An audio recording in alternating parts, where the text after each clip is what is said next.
Ah, les problèmes de réception, les problèmes de qualité du signal, hein. Voilà des problèmes pragmatiques. Alors effectivement, moi je voulais revenir là sur ces questions-là de guidance. Je reçois rien, j'entends rien, mes guides, je capte pas, etc. Bon, à un moment donné, il faut reposer les choses, il faut reposer l'église au milieu du village, si je puis dire. Alors, je vais revenir par rapport. Alors là, c'est ma vision, c'est toujours pareil, c'est ma conception métaphysique des choses avec l'ontologie qui suit. Bon, je vous renvoie à mes bouquins, je vous renvoie à toutes les vidéos. En tout cas, on va partir sur le principe que nos idées, et c'est pas uniquement moi qui le dis, hein, vous le savez que dans mes travaux, j'ai intégré, j'ai mis des années pour ça, j'ai intégré des travaux de penseurs, des travaux des penseurs qui venaient de la philosophie, qui venaient de la métaphysique, qui venaient des traditions ancestrales, qui venaient des sciences, qui venaient des sciences physiques, de la cosmologie, qui venaient de la biologie, des neurosciences, hein, voilà. Bon, tout le monde aujourd'hui, pour les gens qui ont travaillé sur la question, s'accordent à dire aujourd'hui que finalement, on baigne dans un océan d'énergie. Notre âme n'est finalement qu'une instance de cette conscience universelle, d'accord. Que l'ensemble de ces consciences donc, constitue finalement notre univers duel. Hein. Dans le monde que nous connaissons, on va le dire comme ça, on est une somme de consciences, des consciences qui sont plus ou moins élevées, qui ont des formes différentes, donc qui ont des niveaux d'énergie différentes et qui émettent donc et qui sont en capacité d'émettre juste parce qu'elles sont, parce que nous sommes des êtres énergétiques et donc nous émanons de l'information. Ok. Nous émanons quelque part des formes d'énergie, nous émanons un rayonnement énergétique lié à notre activité, que notre activité soit psycho-émotionnelle ou qu'elle soit purement biologique. Voilà. On peut imaginer que d'autres formes énergétiques qui sont également dans cet univers, qui correspondent à des esprits de la nature, des esprits tout court, d'autres âmes qui ne sont pas incarnées, des formes que l'on ne connaît pas, soient également des formes énergétiques qui rayonnent de l'information. Ok. On peut imaginer aussi que et je dis imaginer parce que je n'ose pas dire c'est comme ça, admettons, que notre univers, d'un point de vue structurel, regorge d'informations structurantes, pardon pour la répétition, mais d'informations qui le définissent et qui sont pour nous finalement des ressources par rapport à nos modes de fonctionnement. On va appeler ça des champs morphogénétiques, on va appeler ça un champ archétypal, on va appeler ça voilà, des données informationnelles comme on veut.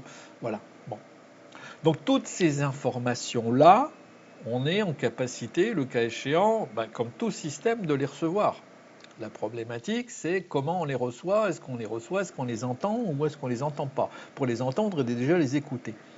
Alors si on va revenir à la question initiale, la question des guides, on peut imaginer que le guide, c'est simplement des formes qui ont été à un moment donné humaines, qui ont ascensionné, qui sont des maîtres ascensionnés aujourd'hui, qui sont des Jésus, des Bouddhas, des Moïse, des ce que tu veux, enfin de tous les prophètes, qui sont des saints, Saint Padre Pio, Saint Charbel, enfin tout ce que tu veux, et qui sont des formes qui sont plus dans la matière, mais qui sont toujours présentes autour de nous, qu'on ne voit pas, qu'on ne saisit pas, vu notre spectre tellement étroit de perception, et qu'on est capable éventuellement de recevoir l'information. Les plus proches de nous étant nos défunts, d'un point de vue énergétique, parce qu'eux n'ont pas forcément ascensionné au même niveau, ils sont encore parfois assez proches de nous, et on peut éventuellement capter l'information. Est-ce que cette information est de nature à nous guider positivement par rapport à notre cheminement personnel? C'est encore une autre question. C'est la question de l'interprétation et de la valeur de l'information. Ok. Donc la première des choses, c'est de savoir est-ce que je suis aux capacités de capter cette information. Cette information, elle est de quelle nature? Eh bien, il faut désacraliser tout ça. La première des informations avec laquelle, je dirais des informations, du champ d'information, de l'océan d'information dans lequel nous baignons au quotidien, ce sont nos idées. Nos idées ne sont pas nos pensées. Nos pensées ce sont des processus mentaux qui moulinent des idées, le cas échéant. D'accord ? Nos pensées ne sont pas des idées. L'idée, c'est une information qui jaillit. Tu arrives, tu dis, ah oui, tiens, j'ai l'idée de. J'ai l'idée de faire ça, j'ai l'idée de. On va appeler ça aussi des intuitions. Mais quand on dit intuition, c'est à un moment donné, sur un sujet, c'est quelque chose de fort. J'ai l'intuition, je ne sais pas pourquoi, depuis 2 jours, j'ai l'intuition qu'il va m'appeler. Qu'elle va m'appeler. J'ai l'intuition depuis 2 jours que ça ne va pas le faire. J'ai l'intuition que, oh là là, il faut que j'aille voir visiter cette baraque parce que j'ai l'intuition que, je ne sais pas, il y a quelque chose que ça m'attire. Ça, ok, ça c'est de l'intuition. Alors ça, c'est déjà plus fréquent et tu peux te dire, c'est là où souvent tu dis, ah j'aurais dû m'écouter, je le sentais. Voilà, donc ça arrive à tout le monde, on le fait ou on le fait pas, on le suit ou on le suit pas. Ok, mais ça tu vas dire, c'est pas tout le temps. Ok.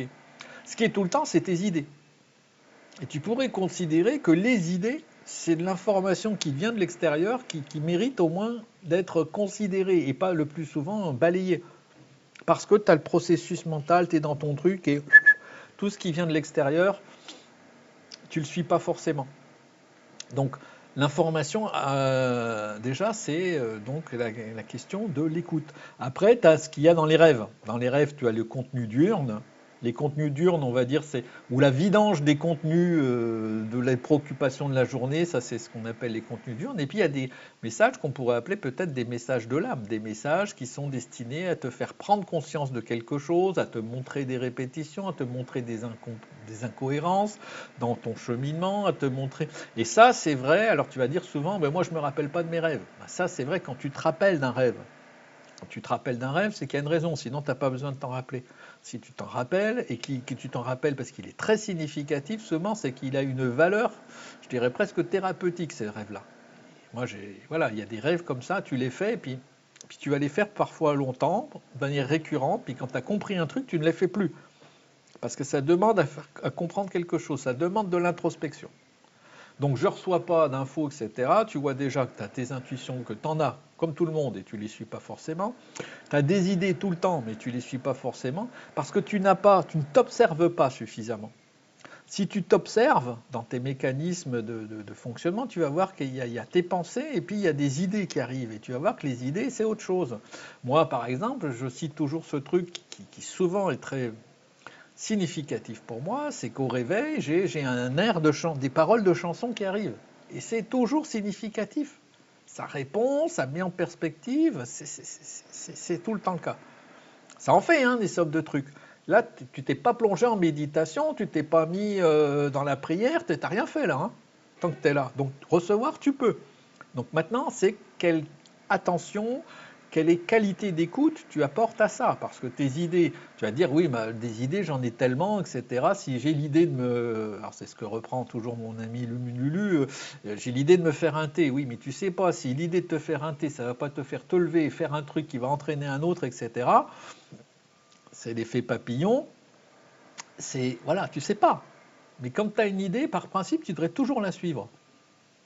Parce que l'idée, tu peux estimer que peut-être c'est une information qui est bienveillante, qui te vient de l'extérieur et qui va être, ou une information qui va venir simplement de ton soi supérieur, c'est-à-dire de ta conscience qui n'aura pas le filtre de l'ego. Voilà.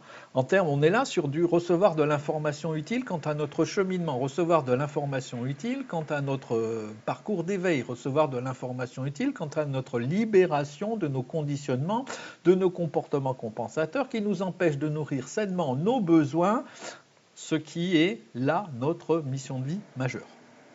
Ce qui permet d'aller à l'harmonisation de nos polarités. Participant à l'harmonisation de nos polarités personnelles, nous participons à l'harmonisation de l'ensemble du tout. Voilà. Donc, tu as déjà tout là. Essaie de voir, de distinguer tes idées, de suivre plus souvent tes idées en te disant que tes idées sont vraisemblablement des informations qui viennent, sinon d'esprit de guide ou de tout le théâtre qu'on te met là-dessus avec des visions très très très anthropomorphiques que j'apprécie moyennement parce que trop souvent galvaudé, trop souvent il y a de l'abus, etc. Et de l'information qui peut venir simplement de ta conscience supérieure, c'est-à-dire ta conscience supérieure, c'est la partie de ton âme qui est assez clairvoyante pour te guider naturellement vers l'harmonisation de ces polarités, c'est-à-dire le nourrissement sain de tes besoins. Voilà. Donc le côté j'ai des flashs, mes guides me disent, il faut que je me mette en état modifié de conscience, il faut que je médite 10 minutes par jour. Bullshit. Bullshit. Tu sais, dans ce monde de spiritualité que je fréquente maintenant depuis plus d'une quinzaine d'années, t'imagines pas le nombre de trucs qui sont, le nombre de gens autoproclamés, tu vois, j'arrive même pas à le dire tellement c'est insupportable, prophètes ou qui savent, ah mes guides me disent c'est ma guidance, c'est machin. La plupart sont sincères, on n'a pas affaire à des escrocs, on a affaire à des gens qui s'abusent eux-mêmes. Des gens qui ne sont pas dans la connaissance réelle, métaphysique de qui ils sont en tant que manifestation de la conscience ici, dans ce monde duel. Voilà. Donc,